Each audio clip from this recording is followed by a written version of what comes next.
Hey everyone, and welcome to another Factorio Friday Facts, number 426, Resource Search and Assembler GUI Improvements. I'm Exterminator, and thank you so much for joining me for another one here. Now we were tricked, maybe baited a little bit last week with Arundel's, final sentiment at the end of the Friday Facts talking about how things are going wrong on Volcanus, but today we don't really get a look at Volcanus, we get a look at some awesome quality of life features, which I was really looking forward to seeing what the enemies were going to be like there, or if there was going to be natural disasters. But I will not complain about this because these are some pretty amazing features in quality of life, rather. So let's hop right in. Basically, as 2.0 release approaches, they have been spending time polishing stuff. Resource search. So it is the same old story. A feature that we wanted for a long time was never high enough on the priority list. With more types of resources, it became a little bit more important to have a way to find resources on the map view. And with the new chart search, it was finally time to put it into place. So you can see here we're in the remote view, and then you can search for like iron ore, and it will show you all of the iron ore here that is, of course, within your revealed area. This is not just going to magically find you ore patches in places you haven't revealed yet, but this is quite nice, and it highlights around them really nice. And then it took some care to make it work in a performance-friendly way. So the game doesn't keep track of all the generated ores as there are just too many of them. So the search needs to check every charted chunk to find them all. We run the search in a separate thread, which is good to see that they're doing that, and only populate the final result when it's ready. This way, searching a large map won't introduce any stutter. We also added the ability to pin the resource patch, and the count of remaining ore will be updated as the patch is mined. You can use this to keep an eye on how things are going and be aware when a patch is running dry. This is really, really nice too, especially it looks like you can, I would assume this is a way to name them perhaps. I really hope that's the case, because then this is even more helpful, because you can, kind of just pin your outposts and then, name them accordingly so you can keep track, and you can just see without having to like open the map every single time and look all around like how they're doing resource wise. So this is fantastic. I really, really like this.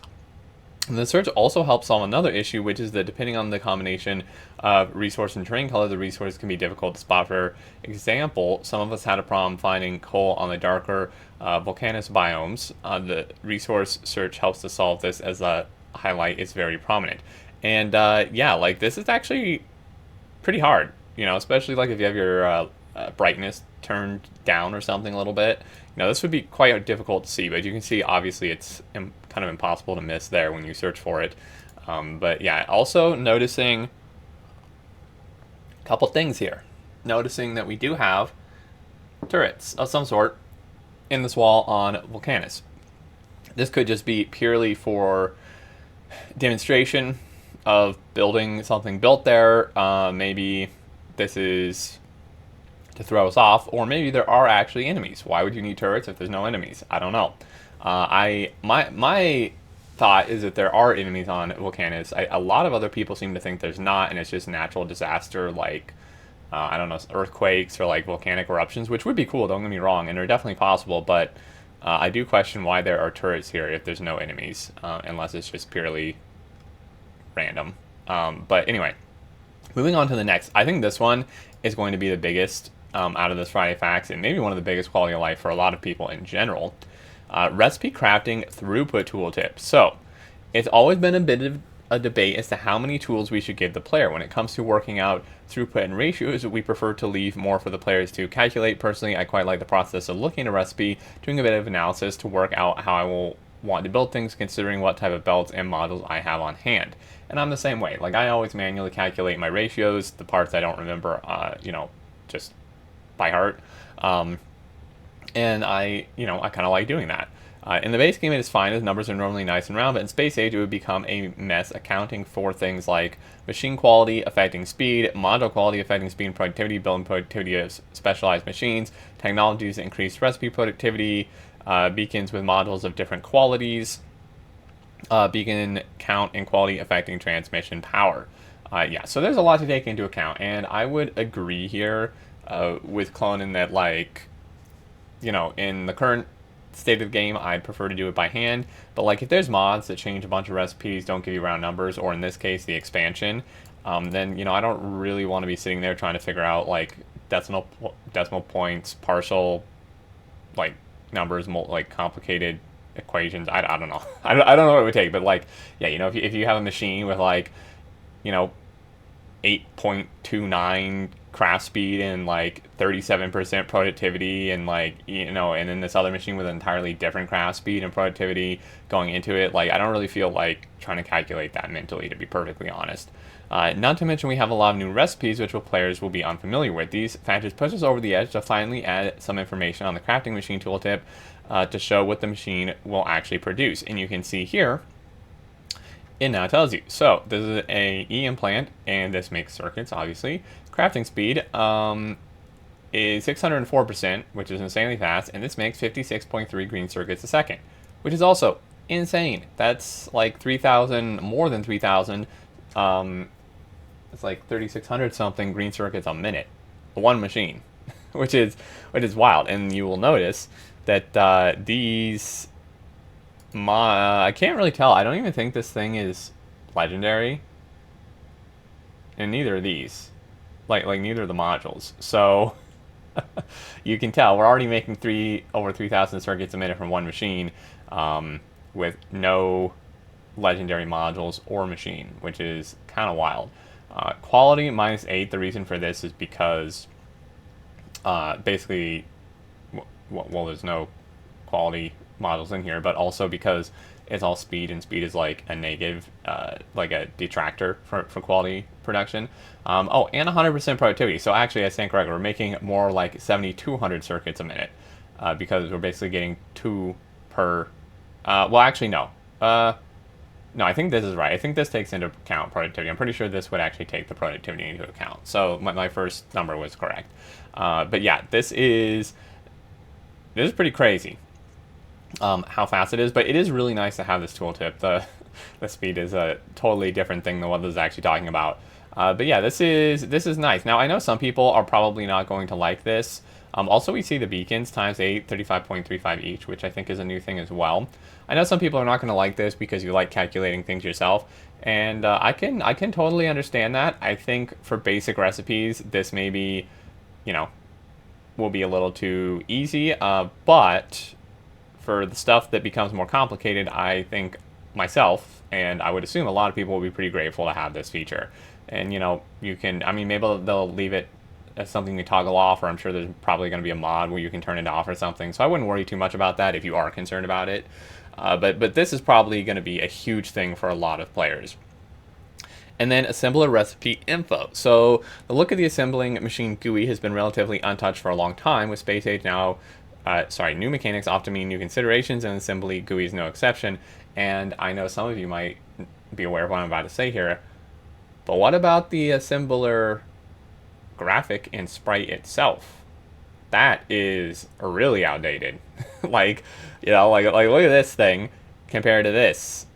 This is probably the last time I'm gonna mention this. I've harped on it pretty much for like a year now. But man, these guys, the assemblers are just pretty plain compared to this other stuff we have now. So I'm hoping at some point, maybe before release or even after release, they update this. I know they're probably really pressed on time, so I can understand if they don't do it beforehand. But this just really kind of stands out in a not great way compared to like all these other things that we have. So like even the beacons look a little basic, and they're newer than these by quite a lot, right? This assembly graphic has not changed in so many years. But that is another tangent. I won't go further down. We will head into this feature though. So the assembling machine product output slot shows the recipe information in the tooltip. This is nice and has worked well, but we haven't covered some issues. The recipe information means we can't show the actual item information. This deprived us of the information of how spoiled the item in the output slot is. Sorry, I had to drink some water. And then all clicking the output slot opens a Factoriopedia, but for the item, not the recipe. With many new alternate recipes, this was annoying.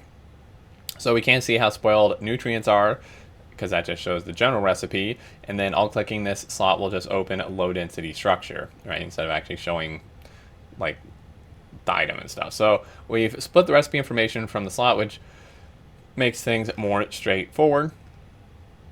So we go here. This means we can clearly separate where we are connected with the recipe and where we are connected with a specific item. The recipe icon name shows the recipe tooltip. Clicking on it will open the Factoriopedia for that recipe. The product slot acts like every other inventory slot. The tooltip is for that specific item, and the alt click will open that item in Factoriopedia. So now you can actually see, when you mouse over this, instead of it just giving you the general recipe, so this actually shows you like freshness and the spoilage level, which is, pretty important. And then this, I would assume, probably does similar. And then this also helps actually show the name of the recipe if you're unfamiliar with it. As before, all you had to go on was the recipe icon, and that is it. So pretty short Friday facts, really good stuff though. These are going to be some pretty large quality of life things. And I'm going to mention this. It was not mentioned in the Friday facts, but I saw quite a few questions on the subreddit and stuff about this, and people confirming, and actually a dev confirming how this thing works, and I'm about to mention. So I'll mention it here, that nutrients, when combining different levels of nutrients, it kind of just gives like an average. I may be saying it wrong, but basically how it works is if you have a stack of, this is an example that someone gave on Reddit and a dev confirmed, is this is how it works. If you have an example of 100 nutrients at 50% spoilage, like spoiled 50%, and then you add another 100 that are 25% spoiled, then you will have 200 that are 75% spoiled, is my understanding. So yeah, I'm pretty sure that's how it works. But yeah, that makes sense. It's clean. It's easy to figure out. I really like that. And these tooltips, information here, definitely a good thing. And also this is huge. And then even the resource searching and stuff is going to be pretty important as well, especially on the new plans with different terrain colors and resource patches. Because even looking at it like this, which is the titanium, I believe, this is kind of hard to see here too. Pretty much anything that's dark is going to be hard to see on Volcanus. But anyway, that is going to do it for this one, guys. Pretty short one, but I really, really like these features. Hopefully next week we will get something about the actual threats, whether they be enemies or natural, on Volcanus.